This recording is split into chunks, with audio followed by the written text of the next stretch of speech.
바울은 에베소에서 사역하는 디모데에게 그의 인생의 말년에 죽음을 앞두고 편지 한 통을 쓰게 되죠. 그것이 바로 디모데후서입니다. 이 디모데후서는 바울이 그의 아들과도 같은 디모데에게 보내는 권면의 편지가 되겠습니다. 오늘 본문에 보면 바울이 어떤 권면을 하는지 알 수가 있죠. 12절입니다.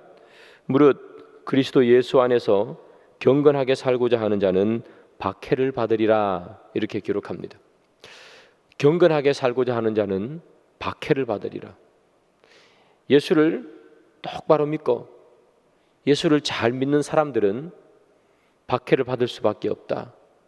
박해를 반드시 받을 것이다, 이렇게 단정을 지어서 이야기합니다. 바울이 이렇게 예수를 믿는 자, 경건한 자는 박해를 받을 수밖에 없다, 이렇게 단정적으로 말하는 이유가 있죠. 그것은 바로 자기가 경험했던 사실이기 때문입니다. 바울이 예수를 박해하다가 그는 예수를 믿게 되었습니다. 다메섹에서 예수님을 믿자마자 그는 얼마 지나지 않아서 아마 거의 곧바로 복음을 전하는 사람으로 인생이 완전히 바뀌어 버립니다. 그가 처음 열심을 가지고 복음을 전했을 때 닥쳐왔던 반응은 바로 살해의 위협이죠.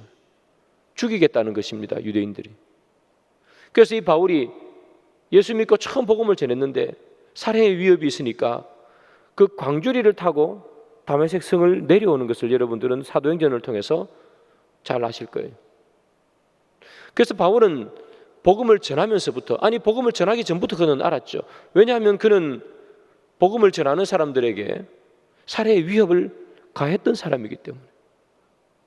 예수를 제대로 믿으면 박해가 온다, 위협이 온다는 사실을 그는 가해자였기 때문에 너무나 잘 알았고, 동시에 그는 예수를 믿자마자 그 전에 자기가 위협을 했던 그 위협을 그대로 느끼기 때문에 예수를 믿는 것은 고난을 받아야 되고 경건하게 살고자 할 때는 박해를 받을 수밖에 없구나 하는 것을 그는 몸으로 체득한 사람.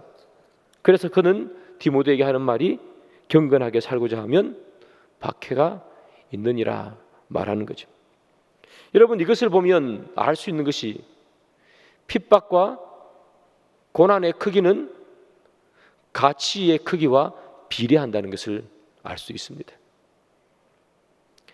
핍박과 고난이 클수록 그것의 가치가 더 커지는 거예요. 여러분, TV에서 생활의 달인이라는 걸 보신 적 있으시죠? 늘 보시는 분도 있을 거고 그냥 한두 번 보신 분도 있을 텐데 저도 이렇게 한두 번 본 적이 있습니다. 이 생활의 달인을 보면요, 이 달인이 될 때까지 수고와 땀방울과 어려움을 겪어요. 다른 사람과 다른 그 1%의 차이를 만들어내기 위해서 짜장면 한 그릇을 만들어도 다른 사람과 무엇인가 다른 맛 하나를 만들어내기 위해서 이 달인은 계속해서 노력하지 않습니까? 똑같이 다른 사람하고 똑같이 그렇게 만들어내면 달인이라고 불리지 않는 거죠. 다른 사람이 쉴 때 쉬지 못하는 거예요. 다른 사람 잘 때 이것 배합해서 국물도 한번 내보고 짜장면에 면을 어떻게 하면 맛있을까 이것도 해보고 저것도 해보고 수많은 실패, 수많은 땀방울. 그래서 그 사람이 흘렸던 땀과 아픔과 쉬지 못하고 일했던 그 고통의 순간들이 그를 달인으로 만드는 것이고 그가 만든 음식을 가치 있게 만드는 거예요. 여러분, 왜 유명한 사람이 그린 그림이 몇십억 몇백억에 팔릴까요? 피카소가 그린 그림, 제가 발가락으로 그린 거랑 거의 비슷한 그림인데 제가 그린 그림은 왜 아무도 안 사가고 피카소가 그린 그림은 몇백억에 팔립니까? 저는 그림을 그리기 위해서 아무런 노력을, 땀방울을 흘리지 않았기 때문이죠. 피카소는 그 그림 하나 그리기 위해서 수많은 노력을 했기 때문에 노력 없이 어떻게 그림을 그렇게 멋있게 그릴 수가 있겠습니까? 그래서 이 고난과 이 핍박, 이것의 크기는 그가 전하는 가치의 크기와 비례하는 거예요. 여러분, 바울의 성경을 읽어보면 바울의 기록한 말이 많지 않습니까? 바울의 말이 왜 힘이 있습니까? 그가 전하는 말에는 그의 땀방울, 그가 흘린 피, 배고픔, 살해의 위협, 파선의 위협, 동족의 위협, 그가 전하는 복음에는 수많은 고난과 핍박이 들어가 있기 때문이에요. 그가 설렁설렁 복음을 전하는 게 아니지 않습니까? 그가 전했던 이 복음 안에는 말할 수 없는 고난이 포함되어 있기 때문에 그가 전하는 말에는, 그가 전하는 복음에는 가치가 부여되는 거죠. 그래서 그가 전하는 그 복음에는 사람을 울리는 울림이 있고 사람을 변화시키는 능력이 있는 거죠. 예수님의 말씀 한마디가 왜 능력의 말씀이, 다른 사람도 또 비슷한 좋은 말을 많이 했을 텐데 예수님의 말씀이 왜 능력이 있는 말씀이고 힘이 있는 말씀이에요? 그 예수님의 말씀 그 한마디 안에는 무엇이 포함되어 있습니까? 고난이 포함되어 있는 거예요. 하나님이신 그분이 말할 수 없는 낮은 인간의 모습으로 온 그 큰 고난이 있기 때문에, 인간으로만 온 것이 아니라 인간으로 와서 말할 수 없는 모진 고통을 받으시지 않습니까? 그래서 전하는 한마디 말씀이기 때문에 그 말씀에는 힘이 있고 능력이 있고, 그래서 그 말씀의 그 가치는 이 세상의 어떤 것보다 비교할 수 없는 거예요. 그래서 고난과 핍박의 크기는 그 가치의 크기와 비례하는 거예요. 우리의 신앙이 세상에서 힘을 가지려면 우리가 희생과 고난을, 그리고 그것을 통해서 복음의 가치를 만들어내는 삶을 살아야 되는 거죠. 복음의 가치는 우리의 희생과 우리의 땀방울과 비례하지 않습니까? 세상에서 복음이 가치가 있다, 복음이 소중하다는 것을 말해주려면 그 복음 때문에 우리가 대가를 치르는 모습을 세상에 보여줄 수 있어야 된다는 거예요. 그래야 세상에서 복음이 가치가 있구나, 그거 안다는 거예요. 우리의 아이들이 성장하면 교회를 떠나지 않습니까? 왜 성장하면 아이들이 교회를 떠나는가? 부모들이 복음 때문에 대가를 치르는 모습을 보여준 적이 없기 때문이에요. 아이들이 부모님을 보면서, 야, 복음 때문에, 저 복음이 가치가 있어서 나를 희생하고 나를 던질 가치가 있는 것이구나, 보여주지 못했기 때문에 아이들이 교회를 떠나는 거예요. 미국에 있는 사우스웨스턴이라는 신학교가 있습니다. 거기에 웨슬리 블랙이라는 신학교 교수가 조사를 해봤는데요, 미국이죠.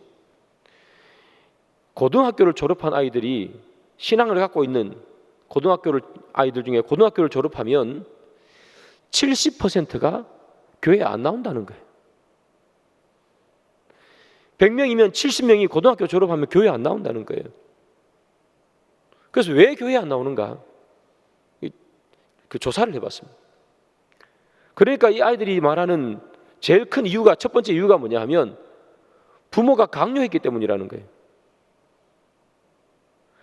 부모가 복음의 가치를, 대가를 치르는 것으로 복음의 가치를 보여준 적이 없으니까, 그리고 강요만 하니까 얘들이 대학생이 되고 난 다음에 교회에 안 나온다는 거예요. 우리나라 조사도 있어요. 교회 중직자 중에 55%가 아이들이 시험 기간에는 교회를 안 보낸대요. 복음을 위해서 교회 나오는 그 1시간, 2시간 복음을 위해서 그것을 쓰지 않는다는 거예요. 이 복음이라는 것이, 하나님의 말씀이라는 것이 내 시험 성적만 못하구나, 아이들이 어릴 때부터 배우는 거죠. 그러니까 크니까 70%가 교회를 안 나오는 거예요. 복음이라는 것은 가치가 있기 때문에 그 가치를 소유하려면 희생과 수고가 필요해요. 여러분, 명품과 짝퉁의 차이 아니겠습니까? 명품은 왜 명품이겠습니까? 장인의 손길 하나하나가 들어가니까 명품이에요. 겉으로 보면 다 똑같지만, 그러나 짝퉁은 그냥 뺏긴 거잖아요. 가치가 없단 말이에요. 진짜의 가치는 희생과 고난과 땀방울로 증명해내는 거예요. 그래서 바울이 하는 말이 뭡니까? 너희들은 경건하게 살고자 하는 자는 박해를 받아야 된다. 여러분, 예수를 똑바로 믿으면 우리에게 칭찬이 옵니까? 아니면 박해가 옵니까? 세상에서 예수를 똑바로 믿으면 박해가 옵니다, 여러분. 왜 너는 튀는 행동을 하느냐? 그게 세상에서 하는 말이에요. 예수 믿고 난 이제 술 안 먹어야지. 그러면 당장 날라오는 게 박수 치는 게 아니잖아요. 너 잘했다. 술은 몸에도 안 좋은데 술 끊는 거 잘했다, 이게 박수 치는 게 아니라, 너 왜 회식 자리에서 옛날까지 술 먹다가 왜 안 먹냐고, 왜 분위기 망치냐고, 그렇게 이렇게 불편함을 주지 않습니까? 눈치 본단 말이에요. 예수 믿고 똑바로 살려면 세상은 우리를 칭찬하는 게 아니라 눈치를 주는 거예요. 그런데 그럼에도 불구하고 때로는 희생과 고난을 통해서 예수를 믿는 복음의 가치를 드러내야 되는데 그것이 싫으니까 타협해버리는 거예요. 그러니까 우리가 힘을 다 잃어버리는 거예요. 그런 모습을 아이들이 보니까 아이들은 복음의 가치를 느끼지 못하는 거죠. 내 시험 성적만도 못한 복음을 무슨 가치를 가지고 아이들이 믿겠습니까? 사랑하는 여러분, 이 복음이라는 것은 우리의 희생을 통해서 크기가 결정돼요. 내가 얼마나 희생하느냐에 따라서 복음의 크기가 결정된다고요. 그래서 여러분, 바울이 말하는 것, 경건하게 살고자 하는 자는 박해를 받으리라. 짜장면 한 그릇도 맛의 차이를 내기 위해서 그렇게 연구하고 연습하고 실험해 보는데, 우리가 그 가치 있는 예수 그리스도의 복음의 십자가의 피로 만들어낸 그 복음을 우리가 어떻게 땀방울 하나 흘리지 않고 세상에 전할 수 있으며 우리 아이들에게 증거할 수 있겠습니까? 바울은 경건하게 살고자 하면 박해를 받으라, 이렇게 얘기합니다. 그리고 13절에 보면 또 이런 말씀을 하죠. 악한 사람들과 속이는 자들은 더욱 악하여져서 속이기도 하고 속기도 하나니. 악한 자들이, 우리가 경건하게 살고 예수님 좀 똑바로 믿고 살려면 악한 자들이 우리를 속인다고 얘기해요. 여기서 속이는 자 할 때 이 속이는 자는 무슨 말인가 하면 헬라어로 고에테스라는 단어인데요, 상가집에 가면 옛날에는 일부러 우러져는 사람이 있었습니다. 돈을 받고 곡을 해주는 사람이죠. 그것을 말할 때 이 고에테스라는 말을 씁니다. 대신 울어주는 사람. 이 대신 울어주는 사람은 슬픕니까? 안 슬픕니까? 안 슬프죠. 자기의 가족이 이 죽음을 당한 게 아니니까. 그 돈 받고 울어주는 사람들이니까. 우는 기술 하나는 기가 막힌 거죠. 진짜 우는 것 같이 울어준단 말이에요. 눈에서 눈물 막 흘리지 않습니까? 우리 배우들 보면. 그런데 마음은 하나도 안 슬픈 거예요.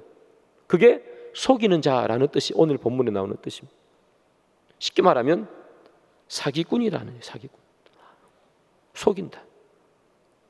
슬프지 않은데 운다는 거예요. 그럼 여러분이 사기꾼의 특징이 뭐죠? 사기꾼은요, 땀을 흘리지 않습니다. 그래서 불한당이라고 그러지 않습니다. 불한당은 땀을 흘리지 않는다는 것이죠. 사기꾼은 땀을 흘리지 않습니다. 남이 땀을 흘려놓은 것을 중간에 가로채는 거예요. 보이스피싱. 요즘 얼마나 많은 사람들이 피해를 입고 또 계속해서 피해가 이어지고 있습니다. 전화 한 통화로 땀 흘리지 않고 다른 사람들이 땀 흘려 마련한 몇십만 원, 몇백만 원, 몇천만 원, 때로는 몇 억까지 갈취해 가는 것 아니겠어요? 사기꾼의 특징은요, 땀을 흘리지 않아요. 땀을 흘리지 않고 그가 하는 일의 완성도를 높이기 위해서 밤새워 일하지 않기 때문에 그들이 말하는 것은 다 가치가 없는 거예요. 에베소 교회는요, 이런 사기꾼이 있었습니다. 이단들이 침투했죠. 니골라당. 이 사람들이 주장하는 바는 예수를 한번 믿으면 그 다음은 어떤 행동을 해도 죄가 되지 않는다는 거예요. 예수 믿으면 뭘 해도 죄가 안 된다는 거예요. 여러분, 무엇을 해도 죄가 안 되면 예수의 복음을 위해서 우리가 거룩해지기 위해서 우리가 희생하고 땀을 흘릴 필요가 없잖아요. 우리가 왜 이렇게 새벽에 일어나고 또 주일날 와서 봉사하고 평소에도 와서 봉사하고 하는 이유가 뭡니까? 예수 때문에. 교회를 위해서, 주의 사명을 내가 조금이라도 감당하기 위해서 내 시간을 쪼개고 내 물질을 쪼개고 희생하는 거잖아요. 하나님을 좀 더 알기 위해서 그렇게 하는 거잖아요. 그런데 예수 믿으면 무엇을 해도 아무것도 죄가 안 되고 무엇이든 다 해도 된다면 희생할 필요가 없는 거예요. 내가 살고 싶은 대로 막 살아도 되는 거예요. 경건하기 위해서 내 스스로를 겸비하고 내 스스로를 죽일 필요도 없는 거예요. 희생과 고난과 땀방울이 아무 필요가 없는 거예요. 여러분, 거룩하게 산다 하는 말은 어떤 말이에요? 다르게 산다는 말이죠. 거룩하게 산다는 말은 다르게 산다는 말입니다. 모난 돌이 정에 맞는다, 그런 말이 있죠. 세상과 다르게 살면 다르게 산다는 이유로 정에 맞습니다. 희생할 수밖에 없습니다. 그런데 이 니골라당의 주장은 뭐냐 하면 정에 맞을 필요가 없다는 거예요. 왜 그렇게 정에 맞고 사니? 네가 예수 믿었으면 이제 막 살아도 된다는 거예요. 땀을 흘릴 필요도 없고 땀을 흘려가며 복음을 전할 필요도 없고 수고해가며 밤잠 아껴가며 성경 읽을 필요도 없고 배울 필요도 없고 네 살고 싶은 대로 살아라는 거예요. 여러분, 바울이 지금 이 디모데후서에서 오늘 본문에서 바울이 디모데에게 하는 이야기가 어떤 말입니까? 고난의 크기가 복음의 가치를 결정한다는 거예요. 내가 니골라당처럼 속이는 사람처럼 땀방울 하나 흘리지 않고 네가 사역을 하면 복음의 가치가 그것밖에 안 된다는 거예요. 다른 사람들이 볼 때 그 복음의 가치는 그것밖에 안 된다. 그러나 네가 박해를 두려워하지 않고 살해의 위협을 두려워하지 않고 복음을 전하면 다른 사람들이 볼 때 복음의 가치는 목숨만큼 크게 보인다는 거예요. 그런데 핍박을 받는다는 거예요. 예수를 믿으면서 이 핍박을 받는다는 것은 인간의 정서상으로는 사실 어려운 일이죠. 우리가 고난은, 고통은 축복의 통로입니다 하는 말을 우리는 너무나 잘 알고 있습니다. 그러나 막상 고난과 고통이라는 것은 우리가 쉽게 받아들이기는 어려운 거죠. 그러면 우리 인간의 정서상 이 고난과 고통이라는 것은 받아들이기 어려운데, 그런데 그 고난과 고통을 통해서 복음의 가치를 만들어내라. 이 둘 사이에 간극이 있는 거예요. 어떻게 하면 나는 복음을 받고 박해를 받고 싶지 않은데 박해를 통해서 고난을 통해서 복음의 가치를 드러내라고 하니 이 간격을 어떻게 메꾸느냐 이 말이죠. 그래서 오늘 바울이 이 본문을 쓰는 거예요. 디모데후서 3장 14절 15절이죠. 그러나 왜 그러나입니까? 앞에서 뭐라 그랬습니까? 고난과 고통이 내 복음의 가치를 만들어내지 않냐. 그러나 너는 배우고 확신한 일에 거하라. 너는 내가 누구에게서 배운 것을 알며 또 어려서부터 성경을 알았나니 성경은 너로 하여금 그리스도 예수 안에 있는 믿음으로 말미암아 구원에 이르는 지혜가 있게 하느니라. 그러나 경건하게 살려고 하면 고난을 받아야 된다. 고난을 받는 것이 인간의 정서상 얼마나 어렵냐. 그러나 네가 배우면 확실한 일에 거할 수 있지 않냐. 네가 하나님의 말씀을 배우면 그 고난을 받아들일 수 있다는 거예요. 그래서 배우고 확신한 일에 거하라. 훈련받으라는 거죠. 배우라는 겁니다.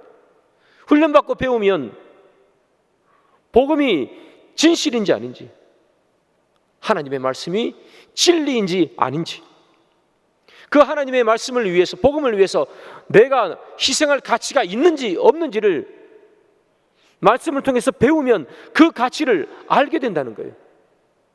그런데 오늘 본문에 이렇게 되어 있잖아요. 성경은 지혜가 있게 하느니라. 훈련을 받고 하나님의 말씀을 배우면 내 지혜로 하나님의 말씀을 분석해서 복음은 가치가 있구나 이렇게 말해준다는 것이 아니라 복음, 하나님의 말씀 자체가 지혜가 있어서 우둔한 우리에게 복음이 나를 던질 가치가 있구나. 복음 자체가 지혜가 있어서 우둔하고 미련한 우리에게 박해를 받을 가치가 있구나. 예수를 위해 내 인생을 던질 이유가 있구나 하는 것을 말씀이 우리에게 이야기해 준다는 거예요. 말씀이. 그래서 우리는 말씀을 배워야 된다는 거예요. 왜냐하면 우리가 지혜에 있어서 복음의 가치를 캐내는 게 아니라 말씀이 지혜에 있어서 우리에게 말해주기 때문에 우리가 말씀을 배우지 않으면 복음의 가치, 예수의 자녀로 살아가는 가치를 알 수가 없다는 거예요. 그래서 우리는 배우고 그래서 확실한 일에 거할 수 있는 거예요.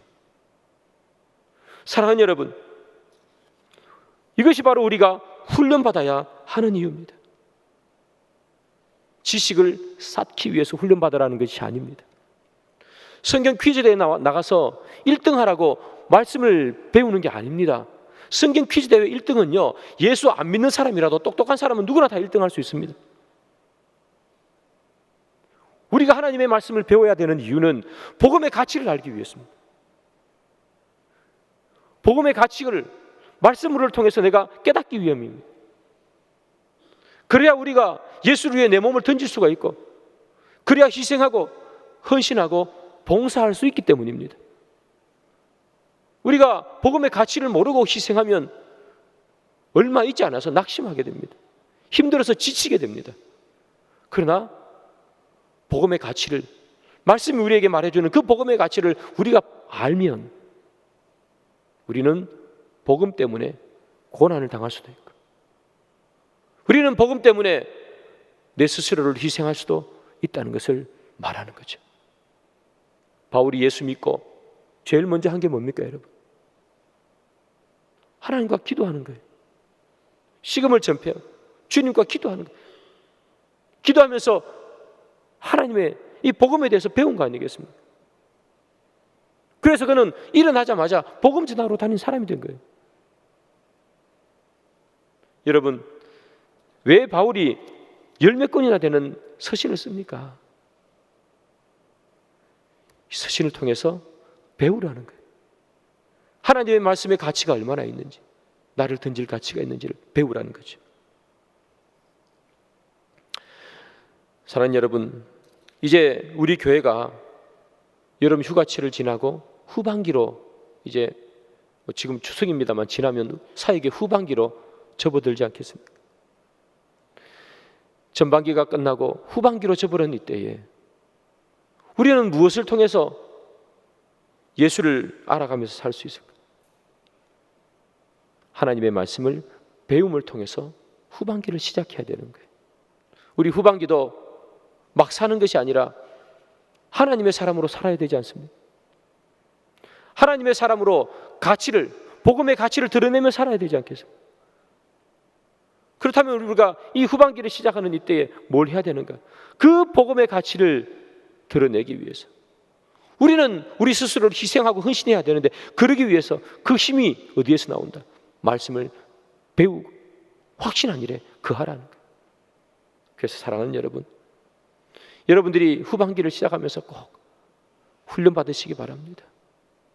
훈련 받을 때, 말씀을 배울 때, 그때 말씀이 우리에게 복음의 가치를 일깨워 줍니다.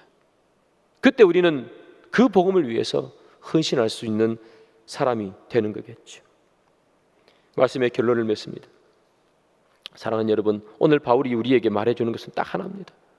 복음은 우리의 헌신을 통해서 가치를 맺어낸다. 그러나 그 가치를 맺어내기 위해서 우리는 배워야 한다. 훈련받아야 한다. 그래야 그 가치를 알 수 있다.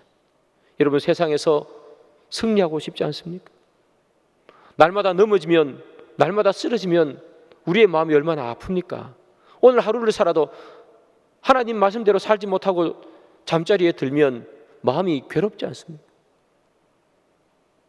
승리하게 살기 위해서 우리가 해야 하는 것, 바로 주의 말씀을 배우는 것입니다. 하나님의 말씀을 배우고 하나님의 말씀을 훈련받는데 열심히요, 그 열심을 통해서 복음의 가치를 드러내는 저와 여러분들이 되기를 주님의 이름으로 축복합니다.